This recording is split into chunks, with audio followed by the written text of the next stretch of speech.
Hello everybody, it's Aaron. Welcome back to the Resonant Rise. Is that what I'm on? I've been playing so many different things, it's really hard to keep track. Anyway, I'm back. I'm back in action. I'm ready to do something. This is what I've done to the base. It is very much a work in progress.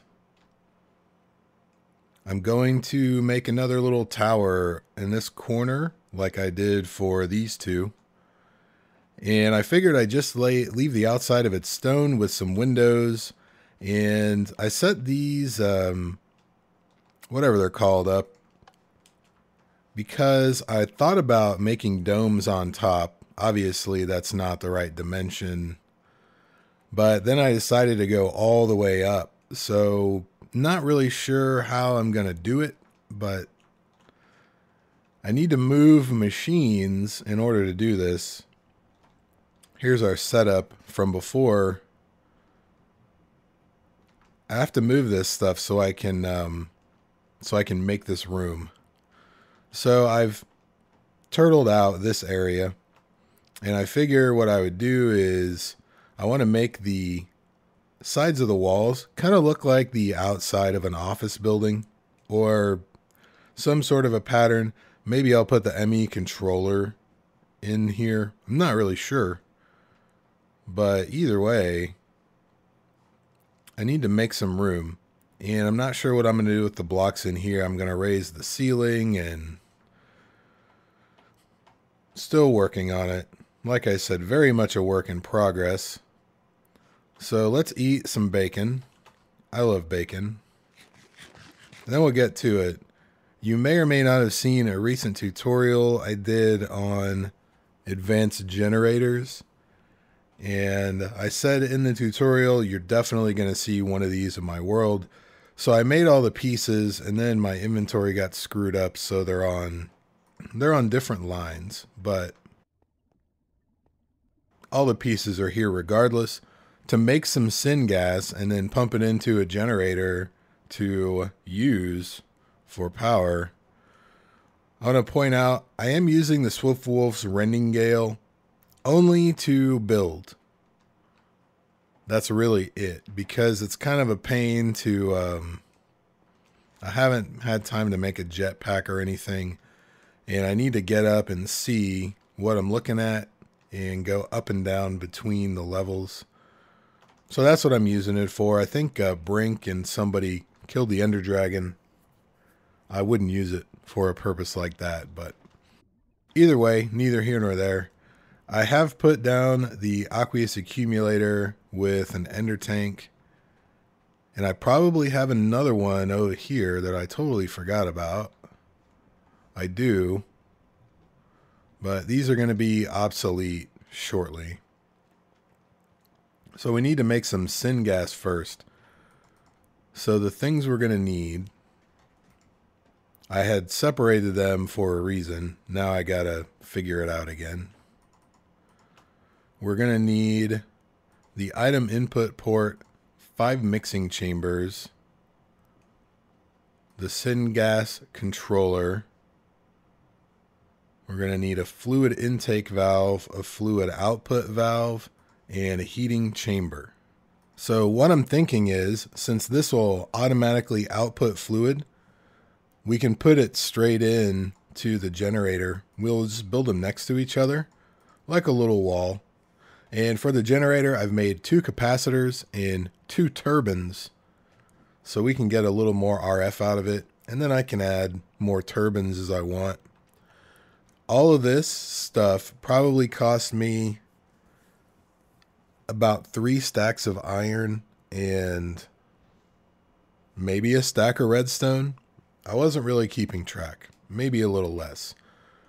So let's put this down. I want to put the item input port here. Let me make sure I'm in my chunk. I am. We'll put the fluid intake underneath it, and we'll just put the ender tank next to it and pump it out. We can't do anything because it's not a valid machine yet. We're going to need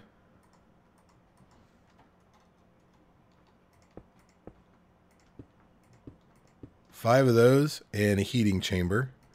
5 to 1 is the recommended ratio for that. And then we're going to need a fluid output valve. And now it is a valid machine. If we click on it, it's filling up with water. All we're going to have to do is pipe in a solid fuel. I've got a bunch of coal. I figure we'll just use that because I don't really need it for anything else. By the way, I went ahead and made a few tesseracts. By a few, I mean 4. This recipe, you put ender pearls here, you make Enderium. It's a great recipe. You don't have to mess with melting the pearls and the dust and everything. You need to make capacitors because this takes forever just to get 2 ingots. So let's take this thing, and this might be a good opportunity to use some item ducts, though I didn't really plan ahead for that. If we go ahead and get a stack of this and pop it in here, you can see it should heat up. This thing itself does not require power. What it does is it burns the fuel. I guess it takes carbon as the byproduct and it boils the water for steam.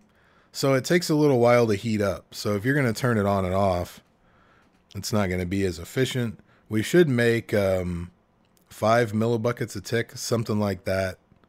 Each one of these either makes 1 or 2. I don't remember. We'll see in just a minute. But you can see it's burning through this pretty quick. So we could put a hopper there. We could put item conduit. We could put an item duct. I think we'll do some sort of duct. I don't remember what they're called. They changed the names of all these things. It is still an item duct. That's good. So let's see what we've got here. I've been so excited to play with the new stuff. We've got a regular item duct. I thought there was a cheaper one. It's just opaque. I want to see the stuff happening. So we're going to need one of these, and we're going to need a servo. So I don't have to put a lever on it. So let's go make one of those. I do have some hardened glass. Here it is. And what did that take? Was it Invar? Just tin. Pretty cheap. That's what I like about it. You know, you don't need any fancy machines. You can make the regular opaque one early game. Same with the fluid conduit, though this one will not carry lava.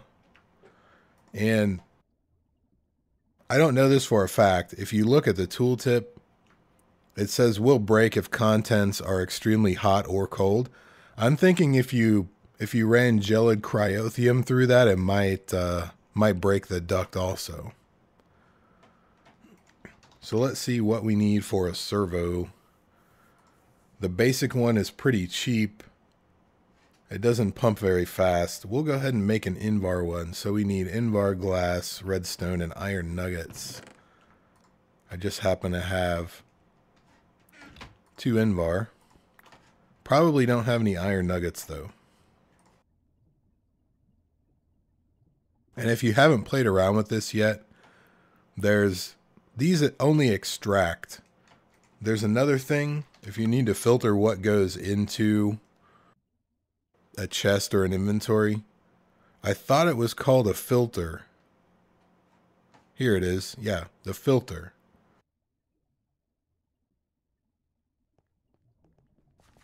I didn't know that. I was doing something. I don't know if I was testing or in a stream world. That's a very important distinction. Let me get rid of this blood moon so we don't have to worry about it. Okay, so we will set this up like this, and we'll put one of these on there. And you don't have to click on it with an open hand anymore. I guess this one still requires a regular servo. Well, I guess those two don't go together. Well, that's kind of disappointing. So I'm going to have to just put a lever here. Not a huge deal. I just thought it would be easier. So don't make this servo and this one. You probably have to make... I'm going to say since this one extraction rate's 100%, that's probably the one. I guess what we can do is we can upgrade the Invar one. Is that the one we want? Yep. Let's see if that does it. I'm going to put it on this one before I run over there. Yeah, this one does have the redstone control. So you need the Electrum one to do it without a lever or a redstone signal or whatever. So let's try this again. We'll turn that off and there we go. Look at that. Kaboom. So we've already made 5. Well, we're making 5 millibuckets a tick. We've got almost 3 buckets right now. So let's hurry this along. I'm probably lollygagging. We're going to put the fluid intake valve right here. And hopefully I pulled this off so that it'll just be one level. I'm not sure if I need a space in between the machines. I probably do. I didn't consider that. I was hoping to make it one big machine. This one has become a part of this. So I don't think that's going to work, but we can make a fluid conduit to put in there, or we could even use one of these. It should auto output. So we'll put that right here. See, it's automatically outputting. It doesn't have anywhere to go yet, but we will remedy that shortly.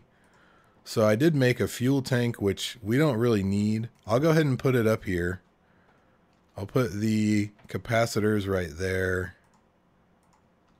We'll put the turbines right there.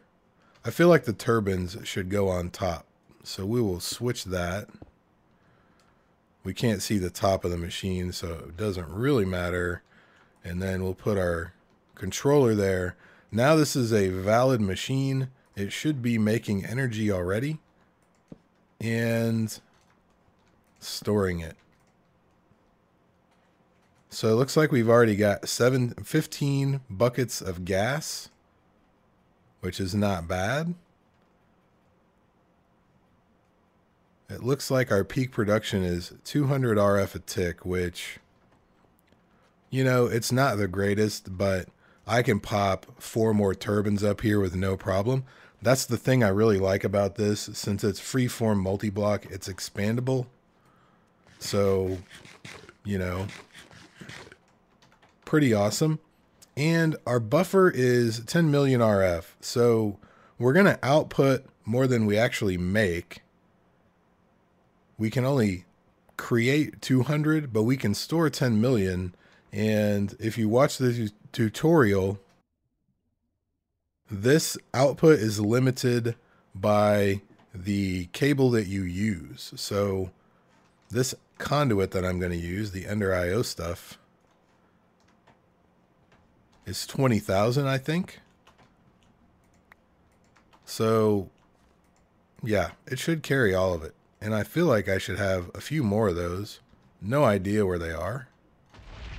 Yeah, the recipe makes 8. I don't know where my other 4 went. They're hiding somewhere. Oh, there they are. They're connected to the engines. Or dynamos, whatever.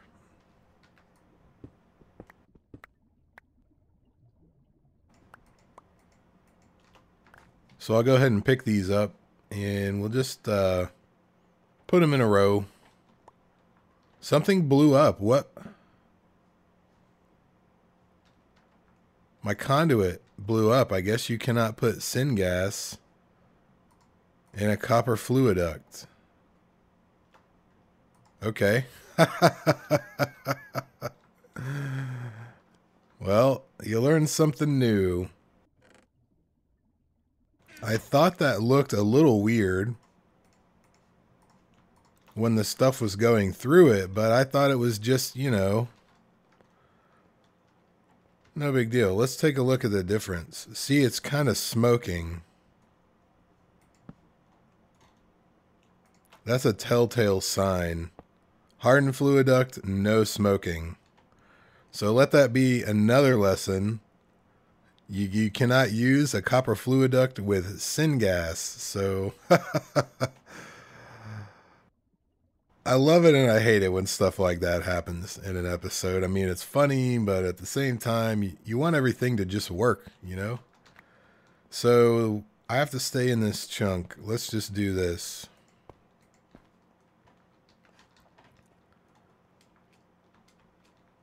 Ooh, that was close. I don't have my ring. If I had fallen down that hole, I would have died. I wonder if this keeps the contents.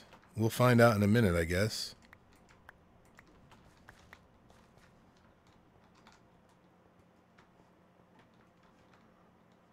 So let's figure this out again.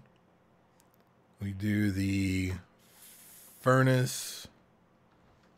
We'll leave a space. Furnace here. Smelter there. Pulverizer goes here. And then crucible and transposer. And then I'll just put this up in the middle again. So everything should have power.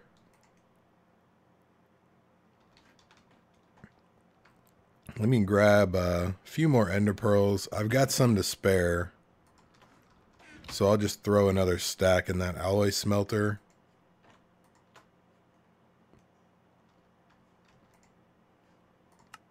And look, we're outputting 20 RF a tick.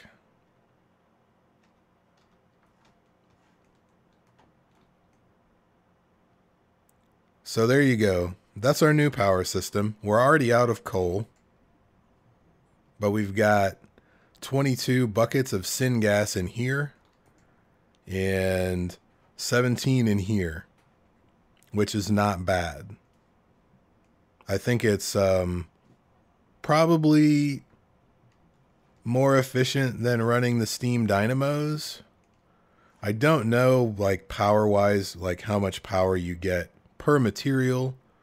However, if the dynamos are left on, sure, they throttle down, but they still burn coal, right? This thing doesn't burn the syngas unless there's room in the buffer. And this thing will not make any once this buffer fills. So I could go lumber axe a big tree, pick it all up, just put it in the barrel here, and the logs or planks would do the same. So that's what I like about this. I don't necessarily need coal. We can use any wood, coal, probably charcoal. I do have some charcoal over here. I don't really need it for anything either. I've got more charcoal than I had coal. So I probably should have used this instead. But it's not a big deal. I'll find more coal.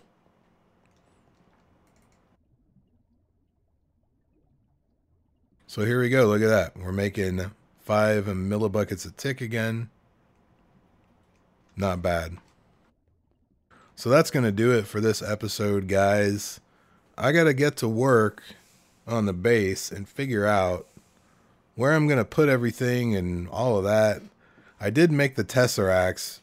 I was going to put this down at bedrock and just leave it there until I finish upstairs and teleport the power. But I figured let's just set it up here because it's pretty compact. You know, it's only 1x2. I'll probably go ahead and put 4 more turbines on the top of this. Just in case, because, you know, the magma crucible and fluid transposer, which are now backward. I guess it doesn't really matter. Just my preference. The magma crucible uses a lot of power, so probably double what we can produce, even though we have a battery. I like to make as much as I use just because.